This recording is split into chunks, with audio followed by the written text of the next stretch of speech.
Hi guys, আপনাদের উদ্দেশ্যে একটা কথা বলি। কথাটা না বললে আর পারলাম না। আপনারা প্রতিদিন আপনারা রিচ ভিডিওতে ফেসবুকে আপনারা একটা ভিডিও দেন যে আমার ভিডিওতে আজকে এত ফলোয়ার হয়েছে, আপনার এত টাকা আপনার আজকে আর্ন হয়েছে, আপনার ফেসবুক কোম্পানি আপনাকে এত ডলার দিছে।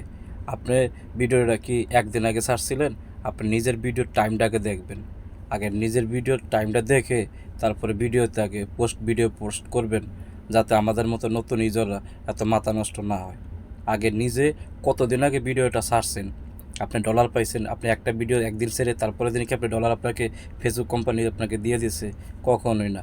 আপনি ভিডিওটা ছাড়ছেন, আরও আর্লি করছেন, আপনি আরও ভিডিও ছাড়ছেন, কাজ করছেন, তারপরে ফেসবুক কোম্পানি আপনার যে ভিডিওটা ভালো দেখছে, কমেন্ট ভালো পড়ছে, স্টারে পড়ছে, সেটা থেকে আপনি সেই ভিডিও থেকে আপনি কিছু টাকা ইনকাম করতে পারছেন, কিছু ডলার পাইছেন। ঠাস করে আপনি ভিডিওতে ফেসবুকে রিচে এসে ছোটো একটা ভিডিও মেটা দেন যে আজকে আমার এত ডলার হয়েছে। এরকম ভুল দিবেন না, সঠিক সুন্দর ভিডিও দিবেন। আমাদের মতো নতুন নিজেরও যেন কাজ করি, মোমেন্ট সুন্দর নিয়ে কাজ করতে পারি। ঠিক আছে? আমার এই ভিডিওটা যাদের ভালো লাগবে অবশ্যই সবার কাছে শেয়ার করবেন এবং আমার ভিডিও দেখে কমেন্ট করবেন। আল্লাহ হাফিজ।